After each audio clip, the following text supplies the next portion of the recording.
네.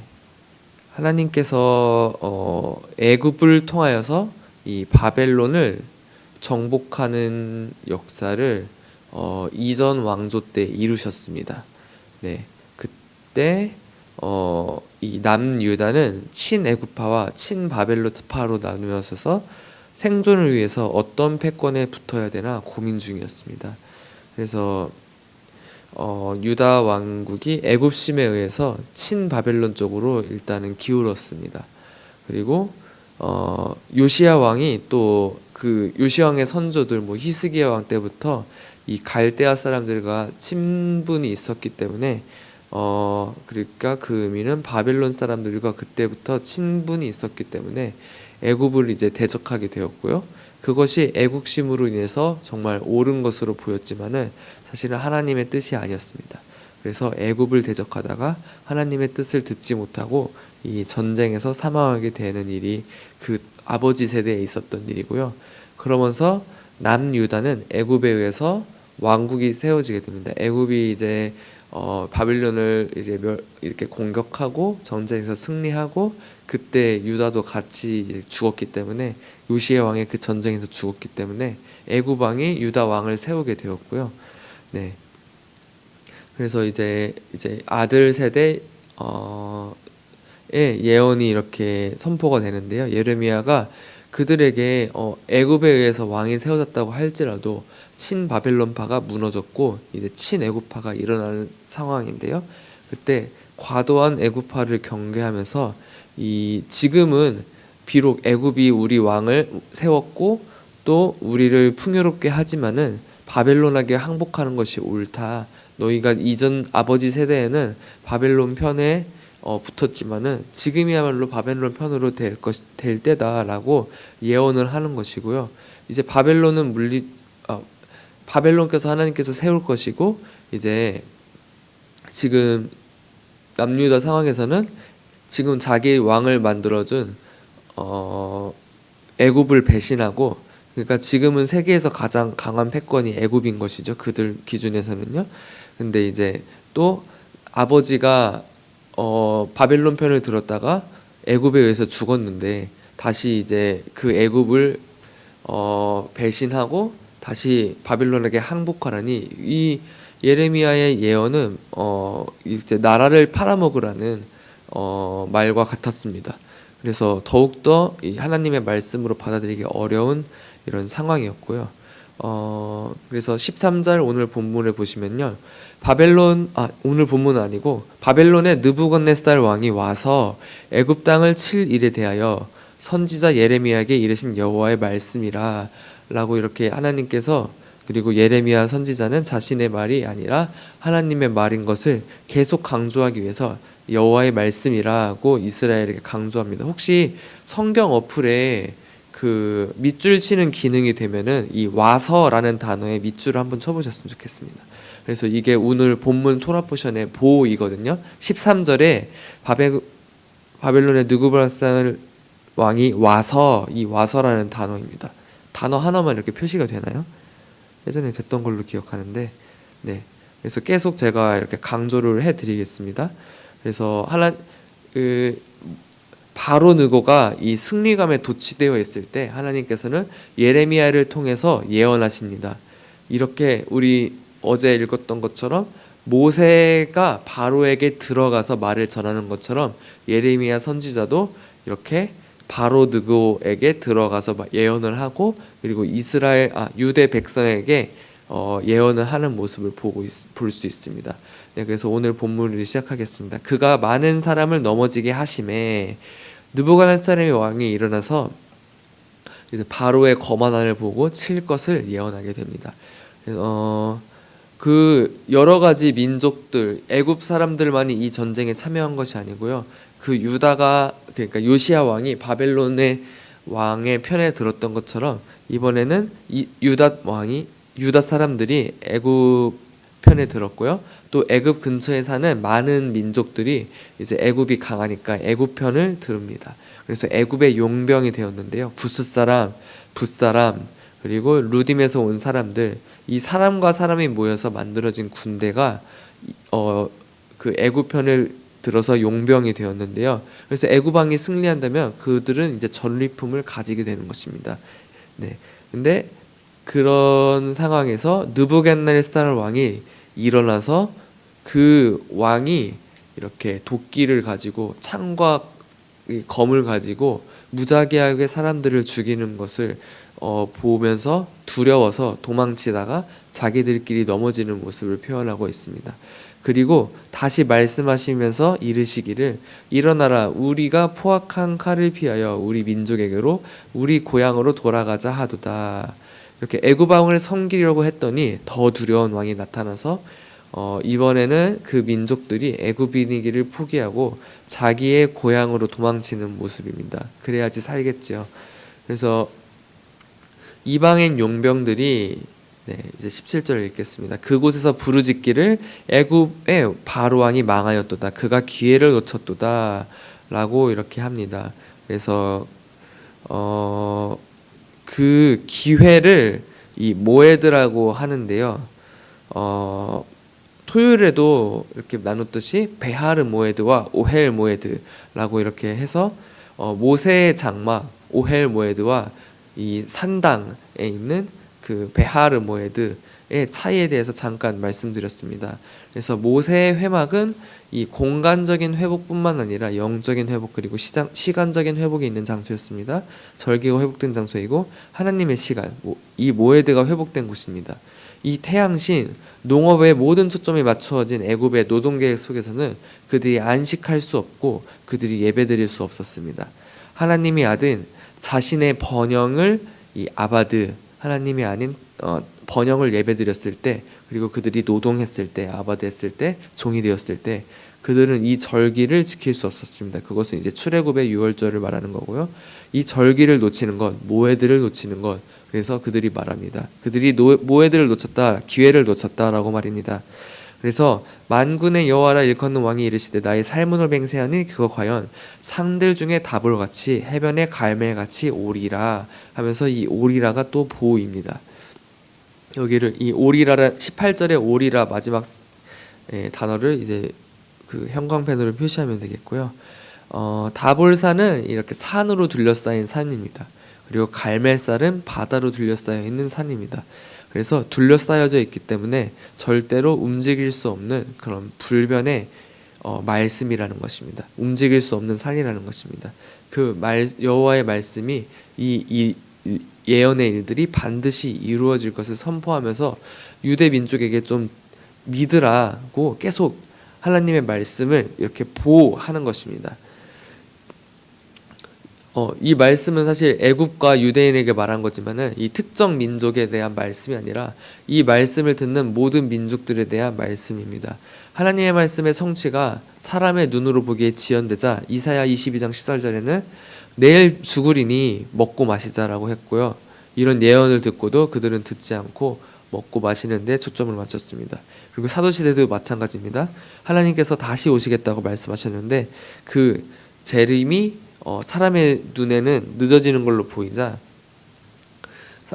바울은 데살로니가전서 5장 3절에 평안하다 안전하다 할 때 그때 멸망의 호련이 저에게 이르니라고 이렇게 기록했습니다. 뿔뿔이 흩어지는 민족들을 향해서 그리고 절기를 기념하지 못한 이 바로에게 하나님께서는 19절을 읽겠습니다. 애굽에 사는 땅이여 너는 너를 위하여 포로의 짐을 꾸리라 노비 황무하여 불에 타서 주민이 없을 것이니라 라고 하십니다. 네.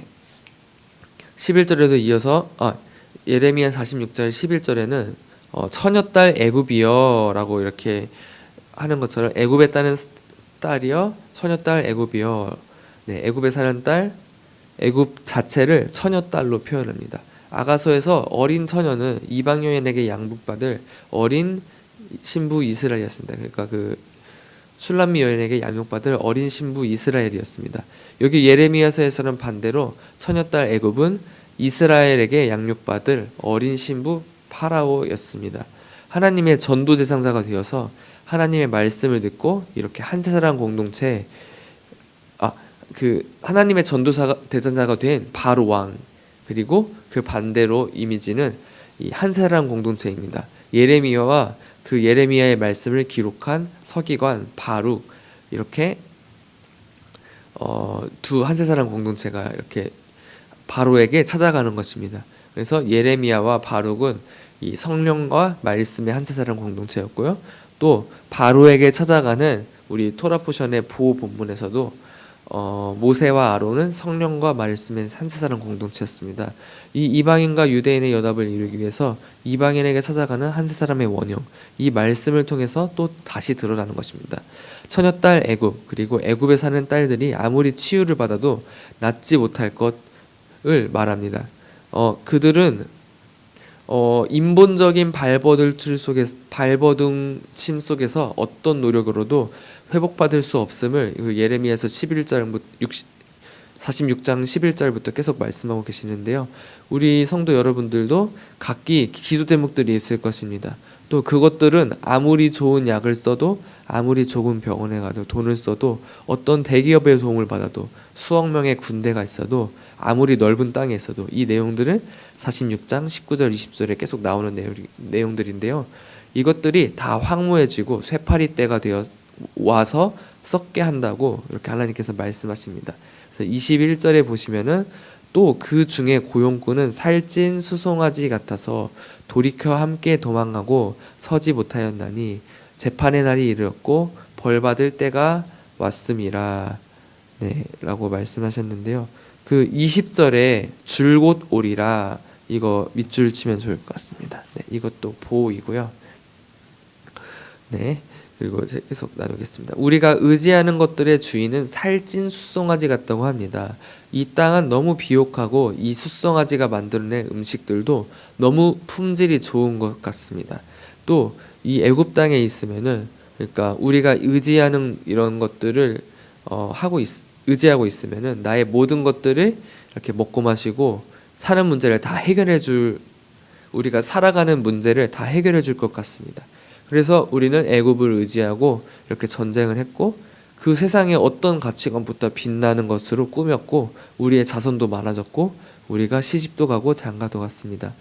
근데 이렇게 번영했는데도 불구하고 너무 살쪄서 도망치지도 못하고 애굽 왕과 함께 더 강한 왕에게 같이 죽게 된다는 것입니다. 그래서 23절에 보시면은 여호와의 말씀이니라 그들이 황충보다 많아서 셀 수 없으므로 조사할 수 없는 그의 수풀을 찍을 것이라 라고 이렇게 우리가 의지하는 것들과 함께 찍을 것이라고 말씀하시는데요. 또 22절에 올 것임이라, 이것도 형광펜으로 표시해두면 좋을 것입니다. 22절에 올 것임이라입니다. 마지막에 있습니다. 그래서 이 땅은 너무 비옥하고 이 숫송아지가 약간 있구나.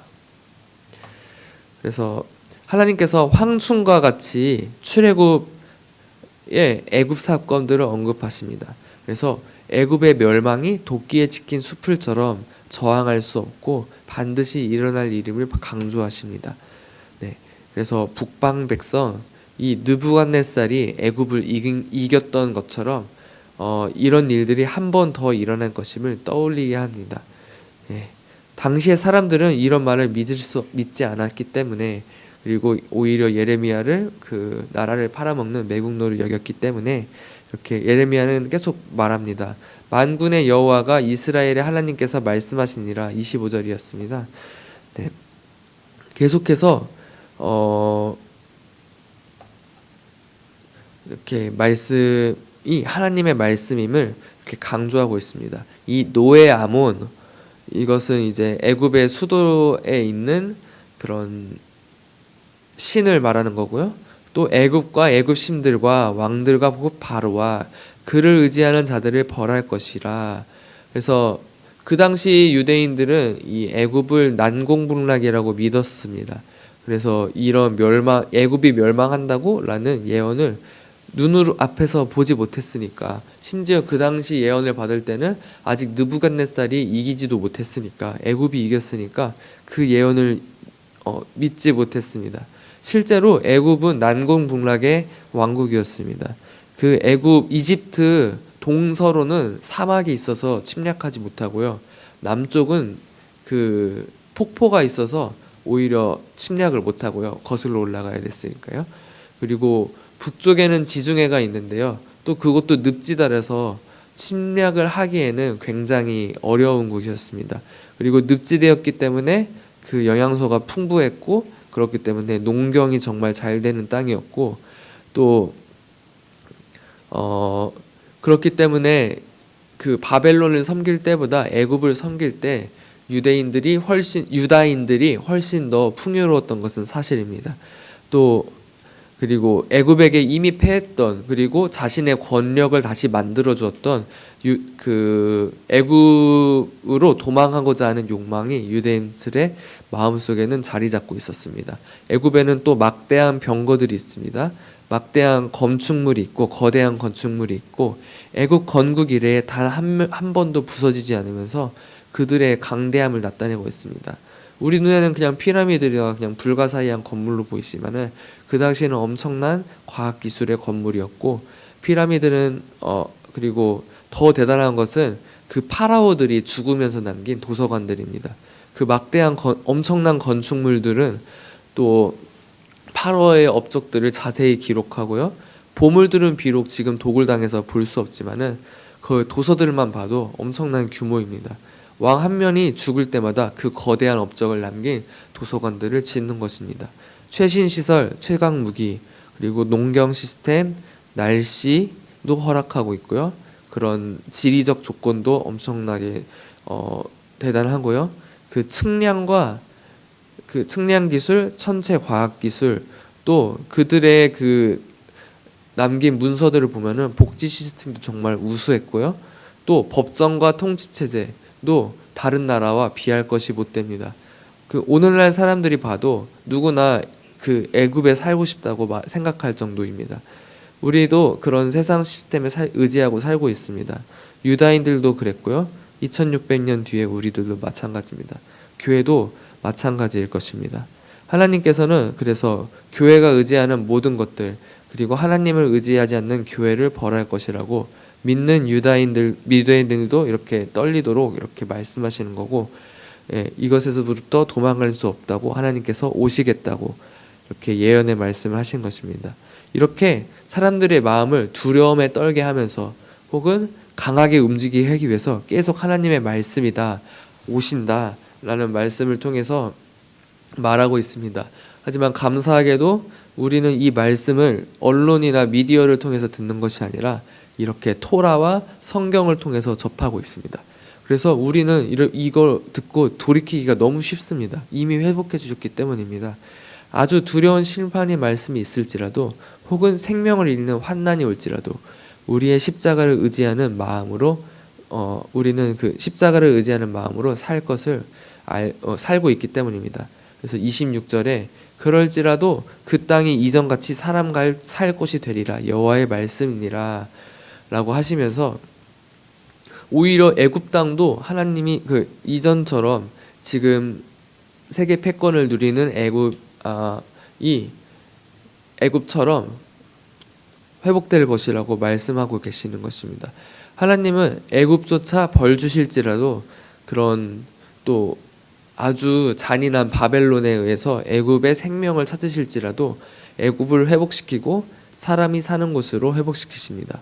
그래서 제가 그 출애굽기 이렇게 쉐모트 시작할 때 말씀을 안 드렸던 것 같은데, 출애굽기 1장에서는 이스라엘이 백성이 충만이 많아져 애굽에 살았습니다. 또 출애굽기 마지막 40장에서는 그 충만했던 백성을 하나님께서 출애굽시키시고 이제 거기 하나님께서 충만히 임하십니다. 그 충만이 1장과 40절에 있으면서 그 가운데 있는 말씀, 하나님께서 인도하시는 것을 강조하는 구조가 있는데요. 사람이 사는 곳이 된다는 것은, 애굽 땅에 사람이 사는 곳이 된다는 것은 애굽이 충만해진다는 것입니다. 그래서 멸망 이전의 번영을 누릴 수 있다는 것이 그곳에 사람이 산다는 것이고요. 또 그리고 이스라엘 백성이 충만했을 때 하나님께서 그들을 이끌어내어서 하나님께서 충만히 인재하시고 그 사이에 이스라엘의 회복 역사가 있었던 것처럼 애굽에서도 그런 충만한 하나님의 임재가 있을 수 있다는 것을 이렇게 암시하고 있습니다.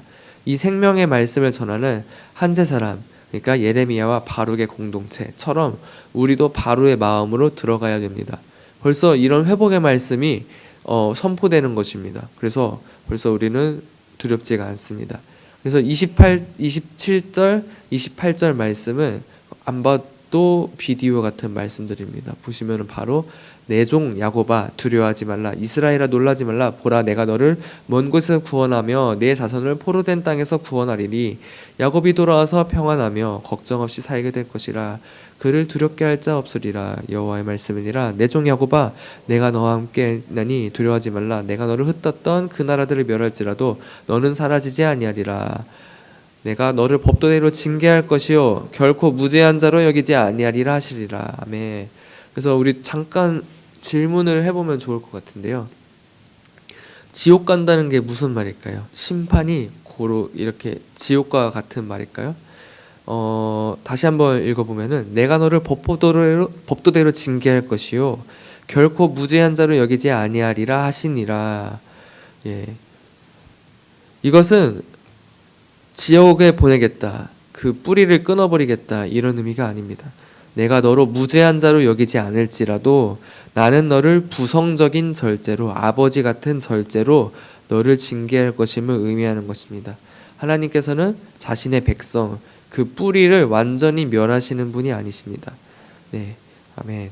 마찬가지로 하나님은 그 반대로 악의 뿌리를 멸하시는 분이십니다.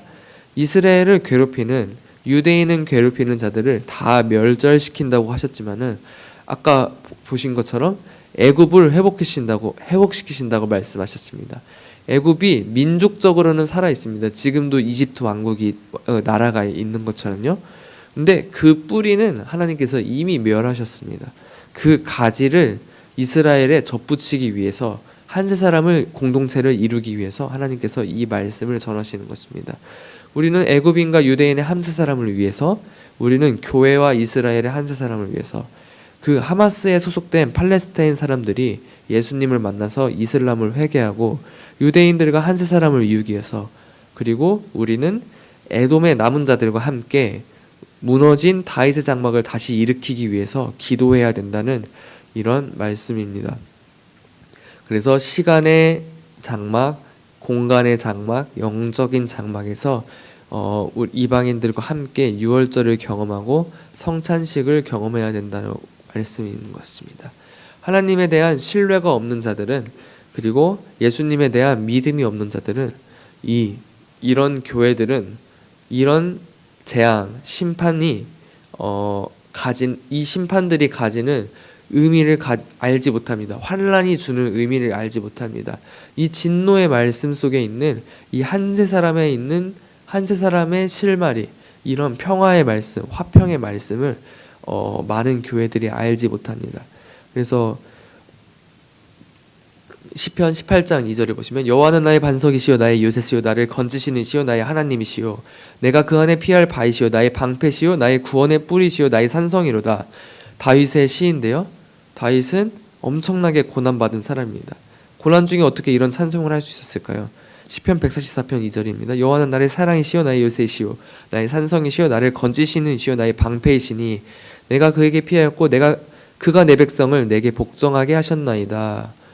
네, 다윗 왕이 여호와의 이름을 외치며 고난을 받으며 오히려 고난받게 된 그 여호와의 이름을 바위, 방패, 산성, 구원의 뿌리라고 찬양하는 이유가 무엇일까요? 자신에게 있는 애굽의 마음, 아시다시피 다윗의 죄로 말미암아 아무튼 죄를 지었었죠. 하지만 그때 회개하는 또 찬송이 시편 51장인 것이었죠. 하나님께서 그 시편 51장 10절에 보시면 새 마음을 달라고 다윗이 기도하십니다. 새 마음을 창조하시는 이미 하나님이십니다. 새 마음으로 부어졌을 때 성령님께서 허락한 이 새로운 마음을 이스라엘의 왕이신 예수와께서 나에게 주었을 때, 지금은 우리가 또 새로운 마음을 가지고 있고 이스라엘에게 돌아가야 하는 거고요. 또 이스라엘의 애굽화된 마음을 제거하는 고난, 그런 환난, 심판을 겪어서 성숙한 신부가 되도록 도와하는 역할이 그런 새로운 마음을 가진 자들에게 있는 것입니다. 아멘. 한 가지 한 나라가 아르메니아라는 기독교 국가가 있습니다. 그 국가는 진짜 기독교 국가고요. 물론 우리 개신교는 좀 인정하지 않고 있지만은 아무튼 그 아르메니아라는 국가는 수많은 그런 이슬람과의 전쟁이라기보다는 핍박을 통해서 엄청나게 학살당한 민족입니다. 그래서 우리가 교회 실수로 홀로코스트가 있었다고 한다면 반대로 거기는 순교가 있는 나라였습니다. 그래서 이슬람의 핍박에 의해서도 혹은 나쁜 정책에 의해서도 그들이 100만, 150만 정도 이렇게 죽었다고 기록이 되고 있습니다. 1700년간 150만 명이 죽었다고 이렇게 알려져 있는데요. 물론 인정되는 역사는 아닙니다. 그들만 약한 기독교 국가이기 때문에 아주 약한 나라이고요. 예. 그런데 그럼에도 불구하고 자신들을 학살한 나라에 수많은 선교사를 파송하는 나라이기도 합니다. 어느 정도로 그 마음이 새롭냐면요. 자신의 적대 국가, 그러니까 이슬람에게 전쟁 물자를 지원할 이스라엘조차도 하나님의 백성이라며 비난하지 않는 나라입니다. 이 아르메니아 기독교인들처럼 우리도 그런 대적들을 향해서, 우리들의 원수를 향해서 하나님의 말씀을 가지고 예언하고 그 마음으로 닿아서 들어가야 될 줄로 믿습니다. 네, 그래서 우리들로 치자면 예슈아를 죽였다고 알려진 그 유대 민족과 이 아르메니아 국가처럼 연합해야 된다는 것입니다. 그들의 마음으로 들어가야 되고요. 상대가 아무리 그 하나님의 사람들을 죽이는 파라오의 마음을 가지고 있을지라도, 그 네로 황제의 마음을 가지고 있을지라도 그들 안으로 들어가야 됩니다. 그 적그리스도라고 할지라도. 그렇기 때문에 사도 바울이 로마로 갔었고 모세도 바로 왕궁에 가서 바로에게 직접 하나님께서 전하는 말씀을 들어간 것입니다. 네, 기도하겠습니다. 하나님 아버지 감사합니다. 하나님, 주께서 우리에게 보라는 말씀으로 우리에게 이 본문을 주셨습니다. 주님께서 우리에게 계속 그 느부갓네살이라는 바벨론 왕이 오리라, 혹은 그 북쪽에 있는 느부갓네살 왕이 황충과 같이 오리라, 쇠파리 떼와 같이 줄곧 오리라, 또 그 재난의 날이 오리라, 그리고 다시 또 그 군사들이 벌목하는 나무꾼처럼 도끼를 가지고 올 것임이라 라고 이 보호를 계속 강조하셔서 우리에게 보여주십니다. 하나님, 그 환란이 우리에게 올지라도 우리는 주님의 말씀을 가지고 그 우리의 대적 원수의 마음에 들어가기를 원합니다. 주님, 우리에게 그럴 담대함을 주시고 우리에게 그런 샬롬, 평안을 주시옵소서. 우리가 비록 환난 당할지라도 샬롬의 왕 예슈아를 믿사오니 주님, 우리의 그 순교를 통해서 우리의 복음이 전해지게 하시옵소서. 주님께서 지금도 우리를 심판하고 계시는 줄 믿습니다. 이런 말씀이 들어갈 때 심판과 함께 회복이 말씀이 선포되는 것으로 이 한세 사람 연합의 말씀이 선포되어 있는 것으로 믿고 우리가 그 작은 연합의 말씀을 보았습니다. 주님, 이 말씀을 많은 교회들이 깨닫게 하시고 또 많은 대적들이 또 우리 교회와 함께 연합하여서 회개하고 성찬을 하고 출애굽하여서 하나님의 구원하심의 역사 속으로 들어가게 하시옵소서. 그래서 그 애굽 왕이 놓쳤던 그 오헬 모에드, 그 시간의 장막, 공간의 장막, 그리고 영적인 예배의 장막에 함께 예배드리길 원하오니 감사드리며 예수님의 이름으로 기도드렸습니다. 아멘. 주님 가르쳐 주신 기도로 예배를 마치겠습니다. 하늘에 계신 우리 아버지여, 이름이 거룩히 여김을 받으시오며 나라의 임하시며 뜻이 하늘에서 이루어진 것 같이 땅에서도 이루어지이다. 오늘날 우리에게 일용할 양식을 주옵시고 우리가 우리에게 죄 지은 자를 사하여 준 것 같이 우리의 죄를 사하여 주옵시고 우리를 시험에 들게 하지 마옵시고 다만 악에서 구하옵소서.